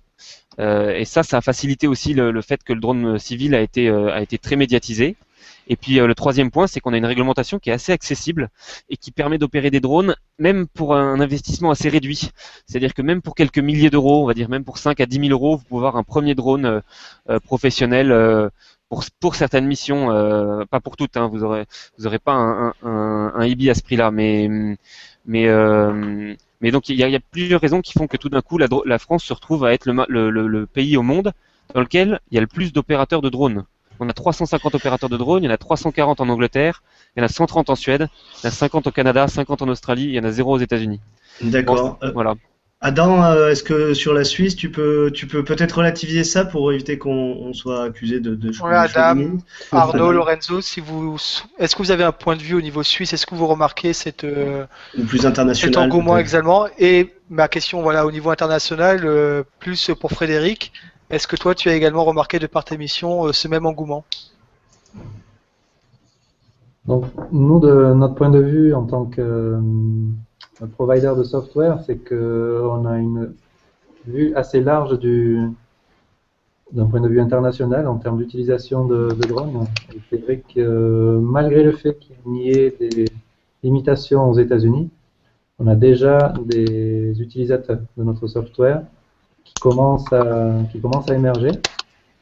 Énormément de demandes au niveau du Canada et du Québec notamment, et aussi en Australie. Donc principalement ce sont les zones les plus importantes, et bien sûr en Europe, tout autour de la France, de l'Espagne, de la Suisse. Vraiment, il y a un engouement en ce moment pour monter en compétences dans ce domaine-là. Et on remarque aussi qu'en Amérique latine, au travers des domaines d'application tels que les mines ou l'agriculture de précision, beaucoup de personnes montent à l'heure actuelle des petites sociétés. Et c'est vrai que là, je rejoins le discours de tout à l'heure. La plupart du temps, ce sont des petites sociétés qui commencent leur activité. Mais on voit de temps en temps des acteurs qui ont vraiment des besoins et de nombreux opérateurs. Donc c'est en train de se structurer vraiment au niveau international. Il n'y a pas de continent qui soit à la traîne dans ce domaine-là par rapport à nos ventes actuelles et le marché actuel. Ce que moi je peux dire à continuer sur ça, c'est que bon, du point de vue SenseFly, nous on a aussi des ventes un peu partout dans le monde. J'ai plus les chiffres en tête, mais on a plus qu'une vingtaine de distributeurs, probablement plus. Et on vend dans probablement une bonne cinquantaine de pays.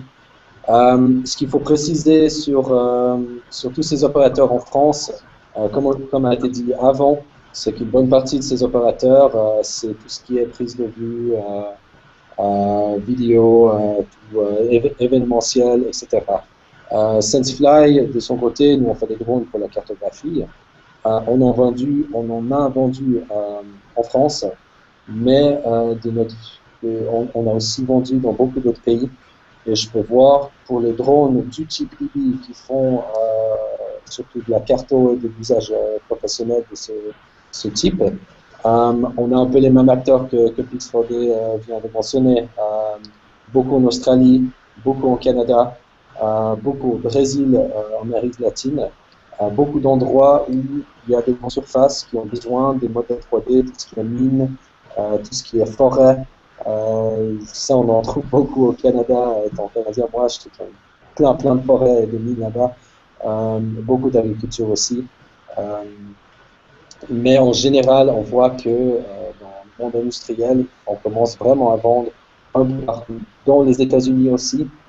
Dire qu'il n'y a pas d'opérateur de drone, c'est pas totalement correct. Nous, on en a vendu pas mal de drones aux États-Unis déjà. Est-ce qu'ils sont officiellement comptés comme des opérateurs de drones sous la loi américaine? Ça, je suis pas sûr comment on compte ça. Mais effectivement, on voit des drones un peu partout, mais aussi en France, c'est sûr. Ce que je peux rajouter, c'est qu'il y a aussi l'industrie ce ne sont pas forcément des drones, mais plutôt des UAS, plutôt pour les sous-marins. Donc il y a cette industrie-là qui est conséquente en termes d'exploration des océans, qui va commencer à émerger et qui va faire en sorte que les technologies de pointe dans le domaine des drones aériens vont pouvoir aussi être utilisées pour des besoins sous-marins. Donc c'est vraiment intéressant de voir l'attractivité des drones grâce à des technologies de pointe, aussi bien de la partie hardware par les fabricants que la partie software avec les concurrences. Merci Arnaud. Effectivement, il y a, je peux vous en parler puisque je suis en plein dedans, ce qu'on appelle un Remotely Operated Vehicles, donc un ROV, qui est cette fois est sous-marin. Et effectivement, il y a également un engouement à ce niveau-là. Mais bon, ça sera peut-être l'objet d'une prochaine géo-interview. Frédéric, est-ce que tu aurais, du fait de ta vision internationale également, est-ce que tu as remarqué cet engouement auprès du drone à l'international? Oui, ça commence. Là où il faudra focaliser les efforts, c'est aussi l'utilisation de ces images aériennes et de le remettre dans un pot commun, c'est-à-dire mettre à disposition ces images. Il faudra innover un petit peu ces données-là, que ce soit pour les universitaires ou des projets comme OpenStreetMap ou sur le terrain. Je pense qu'il y a encore des choses à réfléchir, ce qui permettra effectivement de mettre accessible ces informations-là à tout le monde pour qu'on puisse mettre ça dans un pot commun. Voilà. Après l'engouement, bah, ça va se faire petit à petit. Dans le côté humanitaire, ça commence. Ils ont déjà entendu parler. Ça va prendre du temps. Voilà. Merci Frédéric. Donc effectivement, juste pour conclure cette question, en termes d'utilisation notamment aux États-Unis et de toute façon de manière générale même en France. Donc en France il y a une législation, mais il y a une certaine liberté au niveau de cette législation. Par exemple, si vous faites des campagnes de test, vous n'êtes pas contraint, donc Emmanuel me corrigera si je me trompe, mais vous n'êtes pas contraint en tout cas par toutes ces procédures. Vous pouvez faire vos tests sans forcément interagir avec la DGAC. Et au niveau des USA, le message il est interdit donc, pour des compagnies d'avoir un UAV, mais c'est toléré, ou en tout cas c'est OK pour les universités. Oui, c'est relativement correct. Oui, c'est tout à fait ça. Hein. Mais faire des tests sans en parler à la DGAC, je resterai nuancé là-dessus. Hein. Ça dépend où vous faites vos tests. Hein. Donc, y a des zones qui posent pas de soucis, il y a des drones petits qui posent pas de problème, mais bon, faut juste, moi je dirais juste que la DGAC en France, elle est très ouverte au développement du marché. Elle est très ouverte à tester énormément de drones différents et de possibilités. Elle analyse juste le développement du marché sous un seul angle, qui est celui de la sécurité. Et voilà, exactement comme dit Frédéric, la DGAC ne veut pas d'accident, donc elle analyse vraiment tout le développement sous l'angle de la sécurité pour les personnes au sol et pour les avions. Tout à fait. C'est vrai qu'il y a eu à ce niveau-là, d'habitude je critique assez le système français qui est loin de se mettre en place. À ce niveau-là, on est précurseur. Des accidents, ça arrive, puisque il n'y a pas très longtemps, je crois que c'est sur Bordeaux, un jouet, donc un drone jouet a eu une interaction avec un proche d'un aéroport et a failli entraîner ce qui peut arriver. Donc voilà, merci à la DGAC également de faire ce type de règles, parce que pour que ce domaine puisse avancer, on a également besoin de ce type de cadre réglementaire. Pour conclure cette géo-interview, on est presque à l'heure, donc j'aimerais avoir un peu vos impressions sur le futur. Donc, quel est le futur de ce domaine, et également en profiter pour poser une question qui nous a été suggérée par Rodolphe. Donc au niveau aujourd'hui des investissements, alors il faut que je retrouve la question. Entre-temps, moi je peux Voilà. poser une autre question que j'ai en mémoire, c'est sur le question actualité. Est-ce que du coup, enfin d'actualité technique, notamment en géomatique, comme dans d'autres domaines technologiques, c'est la question des licences libres. Est-ce qu'aujourd'hui il y a et le partage aussi des données. Est-ce que aujourd'hui dans les logiciels on va dire de pilotage de drones et de tous les logiciels qui vont dedans, le traitement des données, qui soit en live au sol ou a posteriori, est-ce qu'il existe des logiciels ou des bases logicielles dont le code est libre ou tout est propriétaire sur l'ensemble du marché, si vous avez des réponses là-dessus? Au-delà de vos solutions à vous, commerciales, si vous savez quoi. Ben, si on parle de la côté drone, et pas traitement, mais tout ce qui est pilotage de drone, autopilote, etc., absolument, il existe. Le grand exemple qu'on peut mentionner, c'est tout ce qui est autour de la communauté DIY Drone, qui a été commencé aux États-Unis, mais qui est basé sur le concept d'un autopilote ouvert, avec du code ouvert, sur des licences libres, qui est travaillé par plein de gens, c'est une grande communauté qui le développe. Certainement, ça existe. Il y a des autres exemples, comme Paparazzi, Fred vient décrire. Il y en a pas mal. Et moi, je pense une bonne partie des solutions, et surtout étant un domaine encore assez jeune, il y a beaucoup de gens qui font des drones dans leur garage. Beaucoup de ces drones sont basés sur des solutions ouvertes, entièrement ou en partie. Je peux même dire au niveau de SenseFly, on utilise quand même dans le développement certaines librairies qui sont ouvertes, on peut aussi. Vous pouvez voir dans notre logiciel, dans les About, il y a aussi des librairies sur certaines fonctions qui sont ouvertes. Alors je pense que ça fait une partie de ça, sachant qu'après, il y a aussi des solutions propriétaires. Nous, on a notre avantage qu'on essaie de garder en ligne sur certains points clés. Ouais, juste pour rapport à cet open source, que moi j'ai commencé par l'open source aussi, à commencer à faire des petits prototypes. Je suis pas un grand expert, mais le distinguo qu'on peut faire, c'est effectivement, pour rejoindre dans ce sujet, c'est entre ça va être aussi le choix de la législation, c'est-à-dire qu'il faudra que ce matériel soit approuvé aussi pour faire des vols, pour pouvoir les utiliser dans notre métier, cartographie en l'occurrence, ou d'autres applications. Donc c'est là où ça va jouer. Pour l'instant, c'est vrai que l'open source se travaille en université, se travaille aussi par des gens, comme disait Adam, qui font leur propre prototype. Ça reste ludique, c'est sûr, ça reste intéressant. Maintenant, il faut être réaliste et il faut aussi se rendre compte que c'est un appareil qui vole, et il faudra aussi discuter au niveau de ces législations dans ces pays-là pour faire le distinguo. Mais effectivement, il y a beaucoup de projets open source qui marchent bien. Voilà. Mais c'est deux modèles économiques sûrement, mais c'est aussi deux façons deux approches aussi. Merci Fred, effectivement, donc tu le sais également. C'est vrai qu'il existe des solutions open source qui sont utilisables aujourd'hui, mais on est très très loin de la liberté, en tout cas de la facilité offerte par des solutions comme SenseFly et Pix4D.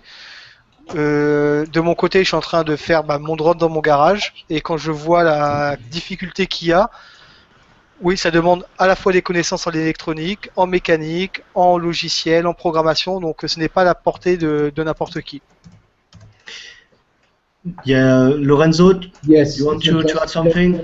Just to add a little note about that, so we are aware of some initiatives worldwide about, let's say, open hardware for, let's say, emergency response in drones. So one company that I recently met is in Japan, and I think that Adam knows them pretty well. And of course, for them, the real and the important topic is to be able to provide a low-cost system to be able to go and help people also with low resources. From the software side, there are a few open source solutions like MicMag that was already mentioned, and Visual SFM. But what we see that is basically these tools are used mainly by researchers in universities, or by very or extreme, let's say, specialists in the photogrammetry. So they're very, very far from being simple and ready to use by a beginner. So this is also possibly true, as you were saying, for drones. So very easily the customized solution where you can build your own drone are very far from being as easy as an EV. Very, very far. Ce que Lorenzo justement soulignait, c'était le fait que oui, il existe des solutions open source, mais elles sont utilisées soit par des spécialistes ou des chercheurs, puisque ce sont des solutions très souvent sans interface graphique, en ligne de commande. Donc il y a des solutions, oui, mais est-ce qu'elles s'adressent à tout le monde? La réponse est bien évidemment non. Et ce que proposent aujourd'hui des sociétés comme Pix4D ou SenseFly, c'est la démocratisation en tout cas de ce type à la fois de solutions logicielles, mais aussi de solutions de type drone. Juste pour faire cette fois un peu de publicité pour moi, on a un projet de recherche qui va démarrer très prochainement, j'espère, je croise les doigts, qui est également une solution de partage de données, donc à l'aide de drones. On a demandé, on va acheter un IBI, donc avec un peu de chance, si le budget de recherche passe, on sera content. Et voilà, on est également sur de l'open data, puisque on va essayer d'avoir cette base de données d'utilisateurs qui vont contribuer au partage d'images. Quoi qu'il en soit, donc j'ai retrouvé ma question pour conclure cette interview, qui était à court, moyen et long terme, que prévoyez-vous pour le drone civil? Et j'avais la question de Rodolphe qui était: pour les constructeurs de drones, pour la partie R&D aujourd'hui, vers quoi se dirigent vos budgets? Est-ce essentiellement vers le matériel ou plutôt sur le développement de logiciels d'analyse? Arnaud, il y aura encore une ou deux questions après quand même. Oui, il n'y a pas de souci. C'est quelle la première question là sur les deux? Donc la première question était pour vous les évolutions à la fois de vos solutions, donc pour le futur, pour le marché du drone, et surtout en termes de budget de R&D, vers quoi votre budget se place? Est-ce que c'est essentiellement votre budget va essentiellement vers du matériel ou va vers du logiciel? Alors, de la part de SenseFly, ce que je peux répondre, bon, bien sûr, notre budget R&D, on a un joli budget et on essaie de faire beaucoup de jolies choses. Je ne peux pas en parler de tout ce qu'on est en train de développer. Par contre, à SenseFly, une chose qu'on trouve qui nous donne beaucoup de force, c'est on essaie d'être expert sur tout ce qui est autour des drones, en partant de la mécanique vers l'électronique, les capteurs, le traitement de signal, la programmation bas niveau, le contrôle, la navigation, jusqu'au logiciel de contrôle, de planning et tout ça. Alors, nous, on investit beaucoup dans tous ces domaines et en plus de tout ça, bien sûr, tout ce qui est l'industrialisation après. Mais nous, on croit que tout ça, c'est important pour vraiment avoir un drone qui est facile à utiliser et qui va vraiment avoir un succès. Alors, pour répondre à la question, on essaye tout. On est continuellement en train d'améliorer nos drones du point de vue mécanique et électronique. Si vous voyez la différence entre le Swinglet Cam qu'on a sorti en 2009 et le EB qu'on a sorti au début de cette année, il y a une monstre évolution en termes de mécanique des capteurs qu'on a dedans, la réparabilité, la robustesse, la qualité et tout ça. Après, en même temps, nos logiciels continuent à évoluer, nos drones continuent à voler mieux parce qu'on travaille beaucoup sur tout ce qui est estimation d'état et contrôle des drones.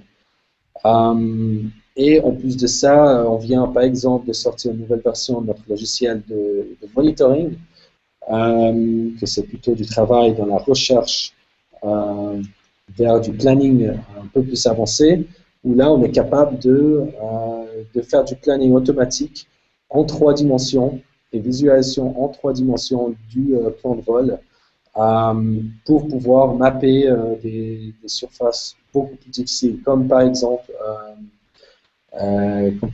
le Cervin qu'on a mappé il y a quelques mois, que ça n'aurait pas été possible vu que c'est du vrai 3D, on parle d'une montagne qui fait plusieurs milliers de mètres entre le sommet et le bas.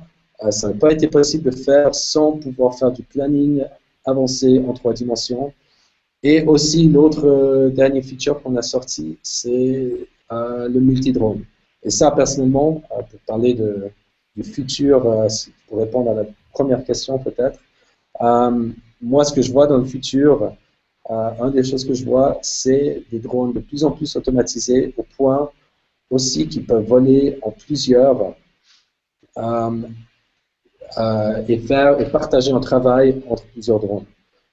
Ça, c'est quelque chose qu'on a déjà fait en Haïti. On a volé jusqu'à 3 drones en même temps pour couvrir des surfaces 3 fois plus grandes dans le même temps qu'on pouvait faire avec un. Et je vois dans le futur de plus en plus de ça. On a de plus en plus de support pour ça dans notre logiciel aussi. Pour parler vraiment dans le long terme, moi j'imagine vraiment des infrastructures. Si bien sûr la législation permet et on arrive à avoir des drones qui sont assez fiables pour le permettre, moi je vois très bien des systèmes où il y a des drones qui se volent tout seuls, en plusieurs, en réseau, volent un peu partout pour faire soit des missions grandes ensemble en moins de temps, soit Amazon, pourquoi pas. Moi, je reste un peu rêveur, je pense que ça va pas être l'année prochaine, mais franchement, si on arrive à avoir des systèmes fiables, que je crois qu'on arrive à faire, je vois pas pourquoi je peux pas commander mon nouveau téléphone portable sur Amazon et l'avoir à ma porte une demi-heure plus tard. Moi, j'y crois. Donc, d'un point de vue recherche, c'est vrai que le MIT travaille beaucoup dessus également, donc avec leur bibliothèque qui se propose de livrer vos livres directement pour vous, ou même des drones qui vous accompagneraient dans les couloirs de l'université. Donc, d'un point de vue recherche, c'est des travaux qui sont en cours. Est-ce que c'est à courte, moyenne échéance? J'en suis pas sûr, peut-être à plus longue échéance. Arnaud, est-ce que tu aurais d'un point de vue en tout cas de votre société, quelles sont les évolutions que vous envisagez pour votre logiciel et d'un point de vue général, quelles sont les évolutions que vous envisagez pour le traitement des images des drones? Il faudra enlever le micro par contre, enfin activer le micro. Voilà, ça va mieux. Donc là, rapidement, une petite anecdote. Je sais pas comment ça se passe dans les autres campus au niveau international, mais c'est vrai quand on lève la tête au-dessus de l'EPFL, c'est très fréquent de voir 1 ou 2 IBI, quelques coptères, donc ça va commencer à devenir dangereux, en espérant que le ciel ne nous tombe pas sur la tête. Donc c'était la petite anecdote. Heureusement, il y a des softs qui sont là pour maîtriser les drones. Donc, plus sérieusement, par rapport au moyen terme et long terme, nous, ce que l'on peut sentir sur le marché à l'heure actuelle, c'est vraiment une explosion du marché pour les particuliers, avec des interfaces qui vont être simplifiées, tout en conservant vraiment une partie liée à la géomatique et la cartographie de précision. Et l'idéal, en fait, pour nous, c'est de pouvoir nous adapter aux besoins du terrain. Donc vraiment les professionnels, selon leur thématique métier, qui deviennent de plus en plus variés. On a parlé du farming, de l'agriculture de précision, des enquêtes au niveau des carrières ou des mines, l'intervention rapide sur des sites suite à des catastrophes naturelles. Donc là, c'est vraiment les enjeux qui vont venir à moyen terme. Et tout début d'année prochaine, nous allons sortir une nouvelle version qui a été utilisée pour la modélisation du Matterhorn, du Cervin, qui s'appelle Pix4D Mapper, qui l'a introduit une nouvelle visualisation des données qui a été appelée le Ray Cloud. Donc l'idée, c'est vraiment de proposer une consultation des données au sein du nuage de points, mais aussi en conservant la vue sur les images acquises par les différentes caméras. Donc ça permet de mesurer à la fois en 3 dimensions, mais aussi en 2D avec les photos. Donc c'est un pas plus loin que la stéréoscopie. Et c'est vrai que ça va vraiment faciliter un petit peu la compréhension du processus et le positionnement des caméras par rapport à un point en 3 dimensions représenté dans le Ray Cloud. Voilà pour Merci. expliquer, un petit peu les tendances. Et c'est vrai que c'est très, très intéressant et excitant de voir la diversité des clients, la diversité des applications. Certains viennent depuis l'ESA, donc l'agence européenne, l'agence spatiale européenne, et d'autres qui commencent un petit peu dans leur garage, comme tu parlais Arnaud tout à l'heure, qui sont vraiment au tout début et qui peuvent apporter aussi de très bonnes idées. Merci beaucoup. Lorenzo? Yes, Excuse-moi. I just to add a couple of things. So that would be, let's say, what we see as challenges in the future, in the next months. But for us, the future is the next months, and what would be innovation. So from the drone side, I would say that what we would like to see, this is more on the hardware side, would be, as Adam was saying, automatic systems that are able to take off and land from remote. So deploy a unit in a, I don't know, near a quarry, an open pit mine, or an emergency or a place where you have a lot of earthquakes, and just sit in your office, click on a button, and this drone would just fly, acquire images, land, and recharge its battery autonomously. So this is what we would like to see in the near future for the drones. And in the software, on the software side, I would say two things. One is from, let's say, going from this huge amount of data that we are collecting, like huge amounts of images and points, into simplified models. So something that is like a Google model, something very simple for everybody, a light model of a house, of a building. And the last one would be being able to process multi-band, multispectral, hyperspectral data and bring meaning to that data. And this would be for farming applications. So going from images to how much fertilizer you need in a field. And these are, let's say, for us, the two, let's say, streams of innovation that we are going into. Thank you very much, Lorenzo, for your point of view. Fred, est-ce que je peux te demander, ton point de vue, en tout cas, d'un point de vue l'utilisation des drones de manière générale, du point de vue humanitaire également, comment tu vois les évolutions? Donc il faut que ça serve, toute cette technologie. Sinon, il faut le remettre au plus près des réalités. C'est ce que j'ai apprécié dans ces nouveaux usages de drones, c'est ça, c'est que ça serve. Par exemple, moi je n'ai qu'un vieux Nokia, il y a des choses qui servent dans la technologie, d'autres qui ne servent pas. Et j'ai découvert ces utilisations très pratiques et ce qui nous permet de faire remonter des informations de terrain et de faire participer la population. Surtout par la taille de ces petits drones, et ça passe très bien dans les quartiers. Donc c'est ça, pour moi c'est juste ça. Voilà. Et l'avenir, ben, ça va être de suivre ces évolutions, mais pas de le remettre dans les réalités, dans le contexte, et de s'en servir au mieux et de façon responsable. Ouais, c'est tout. Ok, bon Arnaud, le temps que tu remettes ton micro en place, vas-y, je te laisse commenter du coup, parce que juste, je propose qu'on finisse bientôt. Et il y a une dernière question donc pour Emmanuel avant qu'il envoie son drone chercher ses enfants. Donc vas-y, je te laisse répondre et après il y a la dernière question qui sera vraiment la dernière.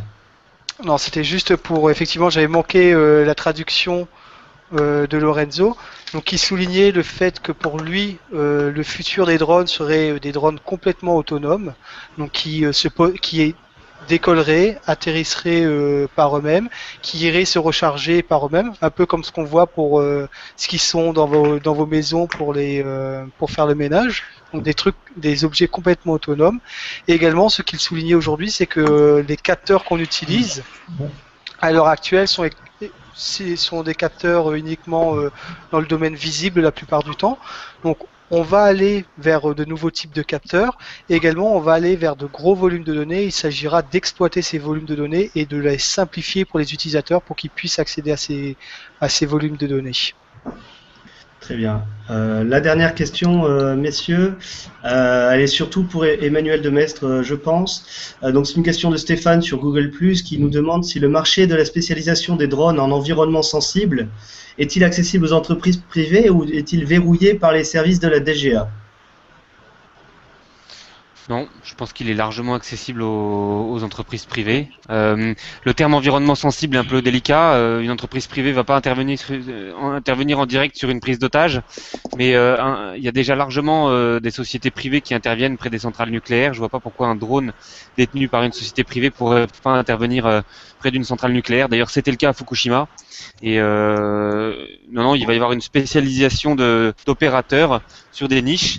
Il va y avoir un regroupement d'opérateurs et il va y avoir l'éclosion d'opérateurs un peu leaders qui auront des capacités de traitement de données comme celles qu'on a évoquées, qui sont absolument essentielles pour le développement du marché. Voilà.